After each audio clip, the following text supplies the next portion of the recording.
then we say don't make noise. You gotta have the children's church for them. This is Carry a variety, I would say, but young adults have patience.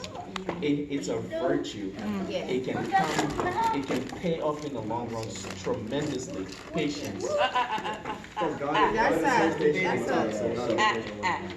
a great point because that is the foundation of the church and the ministry. So, and that's a lot to that because I think even with the Liberian church, but then the church is operating here in the United States.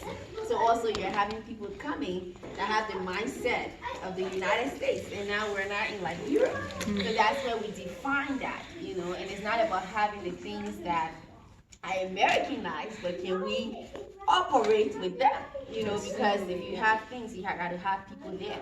But with the ministry, the young adults, the youth, one of the things that the young adults do is they are to really train the youth because you're going to grow out and the youth is going to come in. So that the youth, they also serve as a mentor to the kids, the children's ministry, you know, so that is the transition of the church. One of the things about the youth, for me, when I started in church, if you want to keep the young adults, we had times of meetings once a month. If it's a Saturday, everybody agree. We find out whether it's 5 people or 6 people. It starts from somewhere, but we'll have a night, a youth night. Whether we come and sit, we talk about relationship. Look, relationships is a big topic. Oh yeah. Young adults, youth, they're in this stage of where you want to get married. You're single. How do I go about this? How do I know it's a young person? We used to come, even when they say we're talking about financial stuff, that whole topic will turn into marriage and relationship. Change the whole thing. We have sex before marriage. Those kept us engaged. And even when we finish, we'll put music on, we'll play. We'll always have food. Yep. That's how you're gonna get the. You gotta have food. You gotta be open to them. You know, but these are all great points, you know, about church and how, connecting and how we, I don't know if you welcome by the adults. I know a lot of times the adults, they're gonna despise you because you're youth. It's a reality. And you talk about patience. Because for us, young adults, young people, you're in a generation where we like fast things. And if we look at most of the older people, they didn't grow up that way. So sometimes we want them to catch up like this, like the internet. They are not going to catch up like that. So we meet them where they are. Because if we don't cooperate with them, they're not going to work. Yeah. They're going to resist. But we want them to work together. So then we want to align with them. We want to meet them where they are. So that's when we talk about patience. I was very, very I want to be patient with them right there. So I want to be humble and submit to them. So they can be able to do, because especially our African people, it's like, oh, you gotta be respectful. You talk to them, you tell them the truth, say you disrespectful. The truth, when you don't even cuss them when you're disrespectful back then. Why you say this like that? So patience will get us a long way. The next thing I wanted to talk about, for us to talk about is, a lot of times nowadays they said Christians can take about, maybe like within 3 years, people are always switching churches. You can see people can go in circles. 1 minute they're in this church and next, somebody they member of different churches. They just go from here to there. That's the thing in America. I think we got too many options people got nowadays. So they'll go different places. But one of the things that we'll understand is, now we're coming into the church. That church welcome us. Some churches will not welcome us. But how do we become members of a church? Because I think some of the things that I'm missing with we as the young people is we don't know how this church operates. Like the culture that's built in. Or how things supposed to go. Like, how do I become a member of a church? How do I start serving? Sometimes people will ask you, well, what if they don't? How do I leave a church and go to another church? And what's happening is that because a lot of people don't understand how those things work, we cause unnecessary confusion. Like you leave your pastor in confusion, or you just get up, you just walk away. The pastor wondering like, okay, what happened to this person? They didn't tell me nothing. And then I started to think, now is it because we as young people may not feel that we're a part of the church. That's why we feel like we can just leave and just come in, or sometimes if we want to stay home, we just stay home. We don't let our pastor know, we just stay home.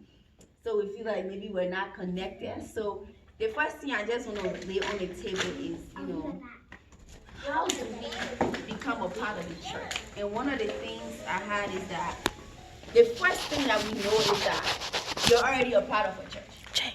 Once you become saved, you see Christ as your Lord and Savior, you're part of the church. Because the church not us.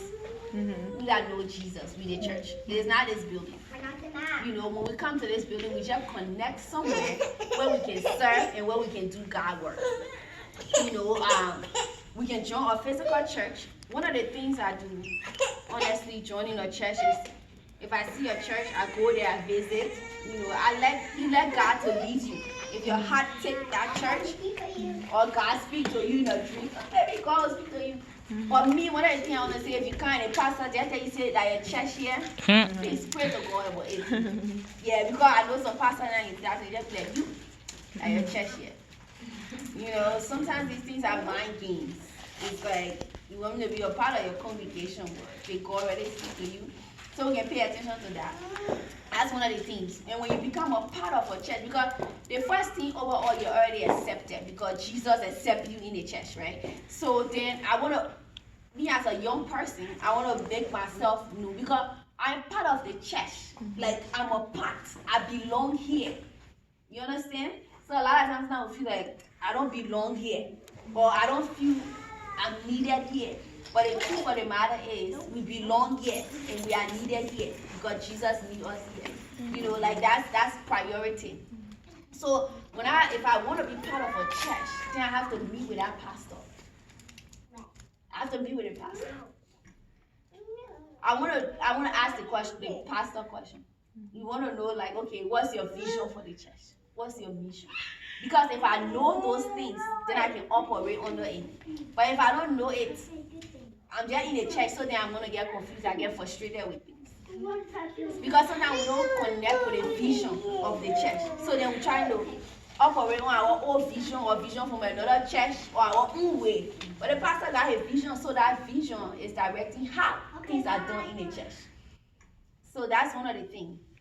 Getting to know the pastor and even asking, what is it I can do? Is there anything you think I can help with? Because you're already a part.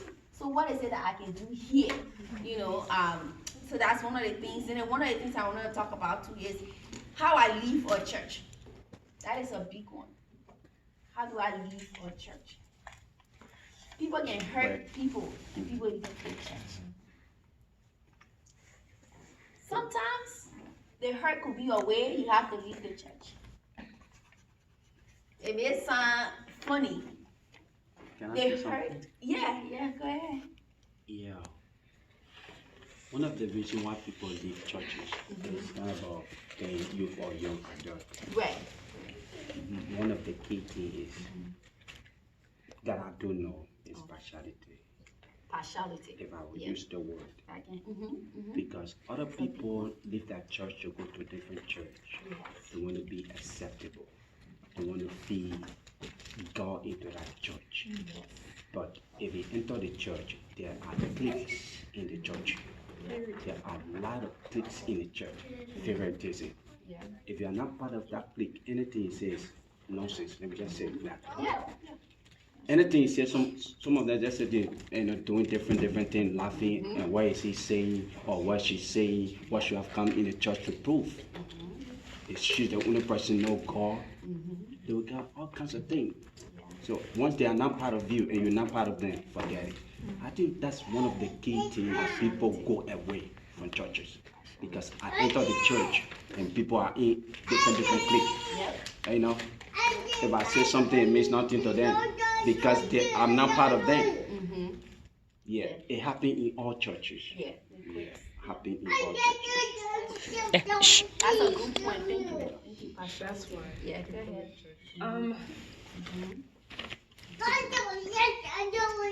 Girl. That's why. Really? Yeah. You know one or two things. You got a couple of experiences down your belt. Okay. Just to piggyback off of Patrick, Growing up, I've always been in a Lutheran church. Went through Lutheran. I did my whole confirmation. But we always used to, not to throw the church out there, but I would just call the name. We went to Fair Chapel. Fair Chapel is out here. We used to go to Fair Chapel somewhere in Ivory Coast. And then we started going there before my aunt started going here. I remember when we were kids, probably in like 7th grade, 8th grade. And like he's talking about favoritism, you see that a lot in the African churches. And that's what when it comes to me, I sit in my white church if I find a church that I want to be at. Because, like the favoritism, it just doesn't sit with me. In this community, in this culture, day and age, you don't want to play favoritism. You want people to. Oh, yeah, sure. So I remember when we were kids, and they had a Christmas program at Fifth Chapel. Sorry, guys. So they had a Christmas program, and our aunt at that time, we were just members. We didn't really partake at that time. She wasn't really in like choir or anything. We're just, loyal members. And I think one of the lady one time, I think it was a little conversation going around, and my aunt came back to her. They never really paid attention to the other kids that was in Sunday school thoroughly, because if your parents was on the pastoral board, if your aunt or uncle or mom was in like a choir member, they had the clique that he's talking about. And like, so when you're not in that little circle of concept, or you don't have that little background, or your parents are not like meeting, doing group chats and all that good stuff, you're not really looked at thoroughly when you're in Sunday school. So it came to the point where we stopped going to Sunday school. Like, I remember some times, like, I don't even sit in Sunday school because I'm in a Lutheran church at the age of 5th grade, 6th grade. We sat in church and did notes. So I don't want to sit in Sunday school because I'm in 7th and 8th grade, but then because you're, in that category, so you're So my aunt, she heard the conversation, she, started drawing back. And then she came here back to like, I'm not going to more African churches again. So I went back to my Lutheran church. So, she came here and everything, and then at the age of 20, when I started coming here, and I remember talking to Pastor Martin the first time, I was like, my statement was, I really don't do African churches. Just like that. I was like, I really don't do Liberian churches, Pastor Martin, because like, I just feel like they play that favoritism card, and I just don't have time. He said, okay, well, you be here and see what you want to do. So, but it's an issue, especially with the young people. You come in, people already have their little groups, and then you're thinking like, okay, do I try to go in that group? Do I force myself in that group? How do I get, so whenever there's a little click, no problem is solved, I would say. So I think the church thing is being open, and not picking because, this person served 10 to 5 years, so we'll click more to this person. I know in this church we don't do it, but there are some conversations that have come about like, the people are playing favoritism. I'm like, I really don't think they're playing favoritism, but everybody's perspective, so I think favoritism is a really big one. Sorry, Patrick. No, that's a big thing, though. And I know it could go different ways, and the cliques, I definitely know about cliques. It's because sometimes people are part of organization or for tribal reasons. There's tribes. In these tribes, so we have this tribe organization, so there's favoritism with that. Also, there's another thing too, sometimes I don't view as favoritism, because sometimes, like you say, if somebody been there 5 years, they have more connection than someone that just come in. So those that been in the church from foundation, usually you see they're close together because they know each other and they've been through struggle. It's just life. Like, we've been together, we've been through struggles, so it's kind of like we have that history together. And I think similar thing can happen in LKB. Like, honestly, people that have been there from the foundation, we share a closer relationship than people that come involved. I'm always like, we gotta open up. Have you called this person? This person's new, we need to reach out to them. It's not just me reaching out, like, we all need to reach out to them. Because then they feel like outcast. They feel like, okay, if it's just the church leader calling. Because sometimes the pastor will be kind and nice to you, but it's the church members. Yeah, because they already got their crew. So, that's a good point, and that happens a lot, but favoritism is definitely, a big thing. But I think also And also not listening to your suggestion. That's another thing. That's a form of being despised. Yeah. You know, and even like the Bible said, let no man despise you. Yeah, so they will do that, you know, but those are some of the things, because I know I've been despised, you know, because of what I was doing, and, you know, all the work, just loving the Lord and working. But people, you know, it's like I was leading something, and it's like you say, okay, you guys, we have this meeting. Nobody gonna, I mean, it's just, it can be done in a way where it can really hurt, you know, it's like, okay. Yep. But Wanna if show somebody up. else is that they know Do is it. doing something, you see everybody there silent, and you're like, oh, but what's going on? I've been nice to you, like, you know, I'm not, you know, I'm trying to build friendship here, I'm just trying to do the work of God, and the church shouldn't be like that. The church should be open to everybody, you know, so I would let you share. Go ahead. Let's, yeah.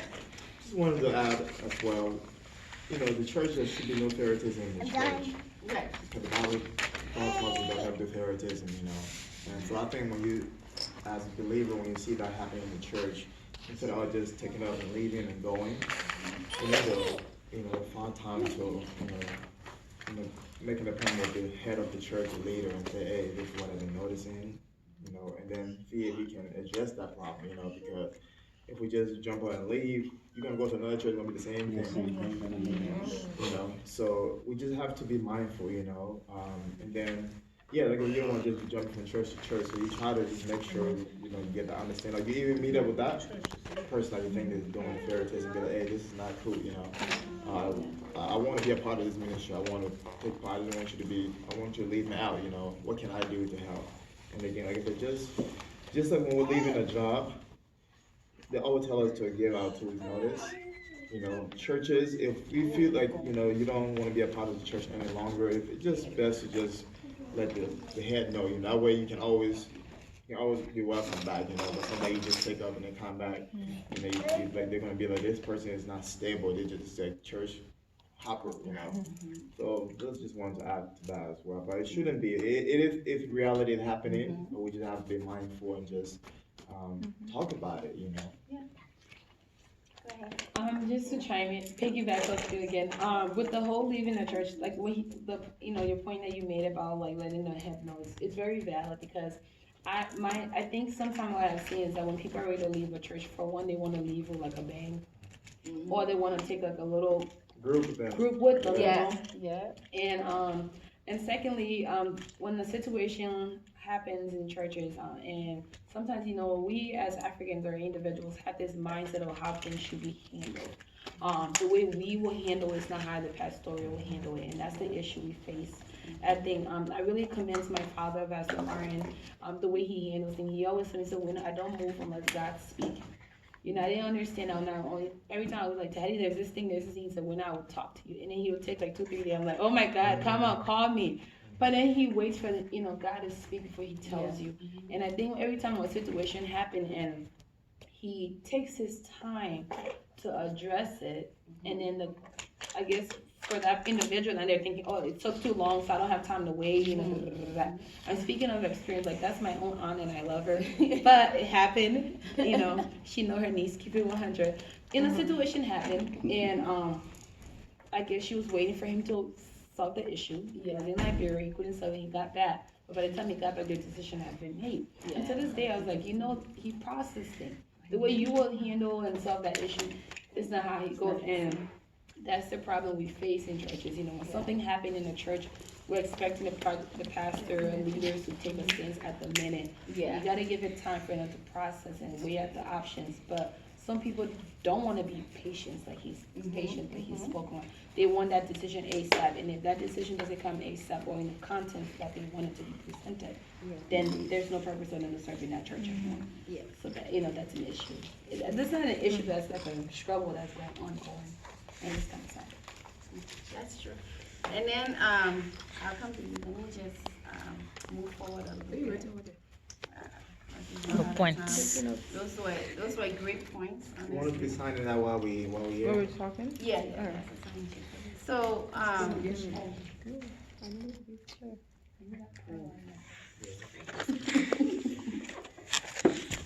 yeah. So Brother Moses mentioned like leading a church, letting the pastor know, because that's a sense of maturity that because I matter here. When I'm leaving, my leaving matter just as my coming in matter.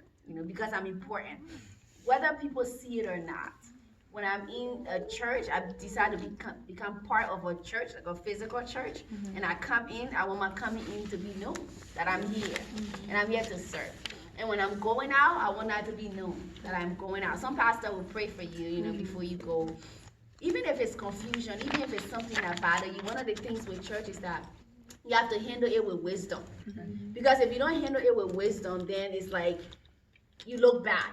It's like, oh, you just reacted like this and you left, So be able to let that pastor know. If you have to put in a resignation, if you're in a position, put in your resignation.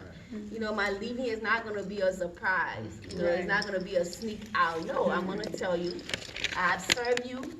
I like if I have something that bothers me, I can share that with you. And a lot of times too, we keep a lot of things secret. But we'll have to be open. I love the church, but this is what I saw. Because sometimes the pastor may not be able to see what you're seeing. I'm seeing favoritism, I'm seeing cliques. Like one of the church in my spiritual father, he used to say, when people are speaking, they were Ghanaians, people from different places, like, he say, no, speak English here. You'd be like, no Liberian English or no this, because that's what makes people feel not a part of.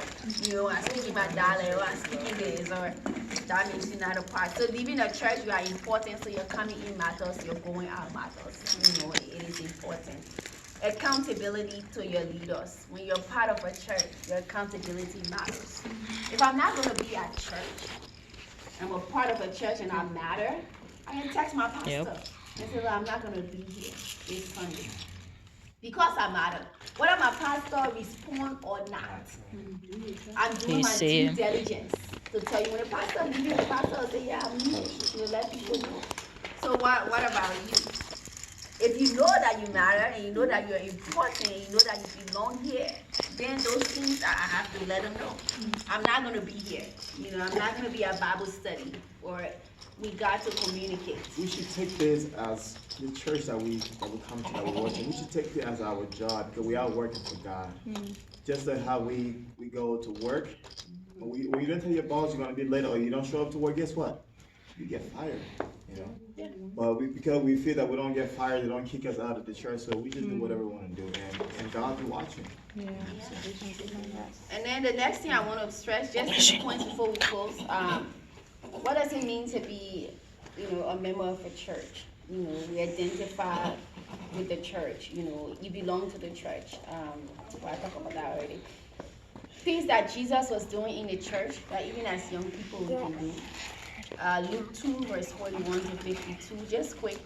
Jesus was sitting amongst the teachers. Jesus was sitting among the teachers. We belong in the church.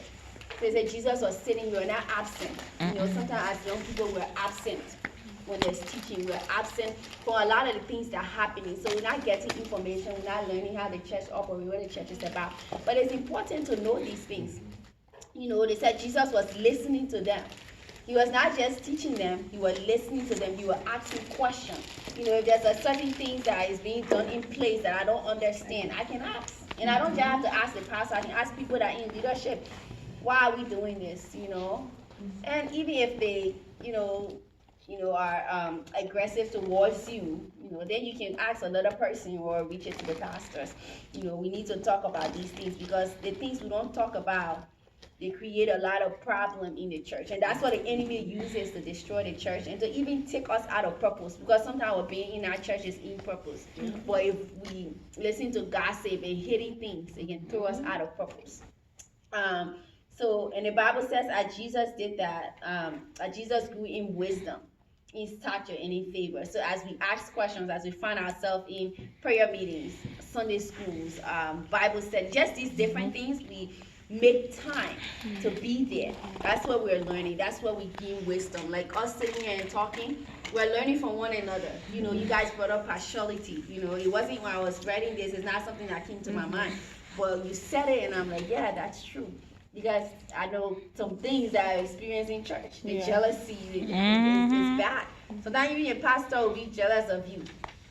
It's funny, but it happens, So just those things, but as Jesus was in the midst, he grew. And the scripture tells us to not neglect meeting together. We make it a habit to meet together. Whenever there's a meeting, we come, let me see, I think that's one of the most, these are the things I wanted to cover. Just those basic, that can help us as we go forward, just knowing our place. And I know, Sis Sandra, you had something to add? Concerning about leaving the church, the only church really when I started my walk with God that I really felt a part of was the American church in Tucson. So I started my walk with God in 2010. I've been in the church, and the funny thing was, I'm always in the church where I'm very close to the pastor, and I'm like doing basically like everything in the church, handling everything. I'm there one. But when I got to this American church, I felt fit, like I connected to them. So I was in the church for maybe almost 4 years until I got a job opportunity to leave Tucson and go to Phoenix.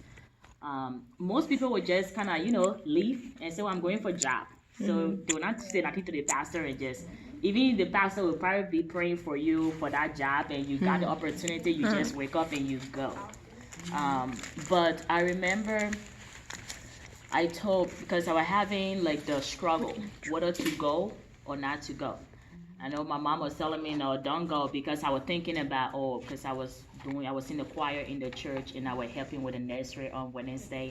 And I'm thinking, if I leave, I love the choir, what am I going to do and stuff like that.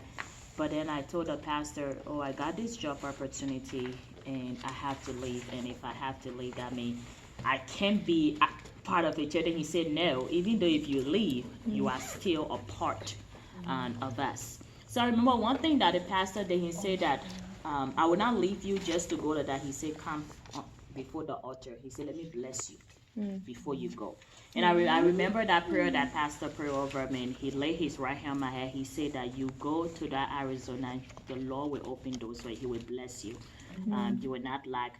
And just to see like, just asking for that blessing to, before you leave the pastor, if they are in good terms, you leave and the pastor bless you, you tell him, and then he sent you off to another church. But then when I got to Phoenix, I'm trying to find churches that I can click in. For me, my more attention was not more about a member, but serving. That was in. So the church that I kind of connected to, it wasn't, I wasn't given the opportunity to serve. Rather, I was being like, I felt I wasn't fit in, like they already had like their little group, and I felt like, I was all alone, and my ability was being despised. Like they make it seem like I act like I'm not too much. So I shouldn't be given the opportunity to serve in the church. Even there are a couple of times where they embarrass me in the church. They literally call me out of the teaching room and tell me to come out and go into the sanctuary that I wasn't qualified to teach. So I just, for that, I know there are times where you need to tell the pastor, I need to go. But then the reality is there are some pastors, you can't sit down with them and tell them, I want to leave your church.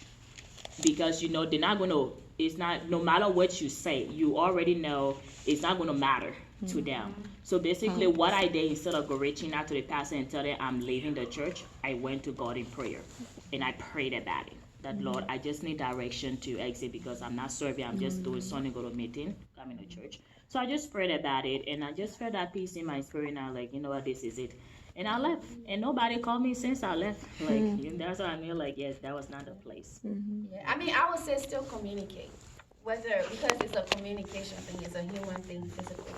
We pray you get God's peace. You have to let him know, because even if you're there for a while, it's like, I'm leaving.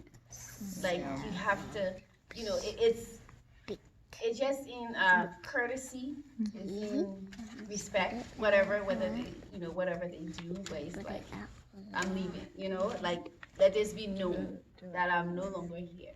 Even though you don't acknowledge me, you don't care, but I'm leaving. But that's where I was stopping. I want to say, for each and every one of us, have a church. Be in a church. Don't ever let yourself just be open, without a covering. Be in a church. Be in a place that you can be located. Be doing something in the church. So Brother Moses is going to talk to us quickly. He's going to talk to us about prayer. And I have that post survey, so you can fill it out as he's going to start. Oh, you sit over there? Yeah. Yes. Okay. Is that okay?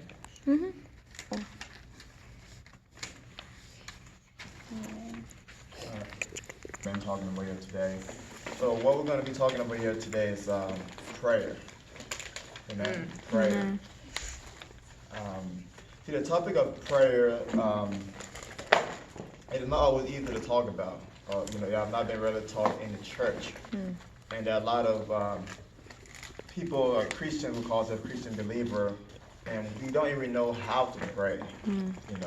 Which is fine, because the Spirit of God will help us understand how to pray. He gave us the utterance, He gave us words to it, But if we desire to pray, He will help us. But sometimes when we call you out to pray, and you start you get ashamed. You don't even know what to pray about, So I want us to we're going to look at some scriptures here today to help us,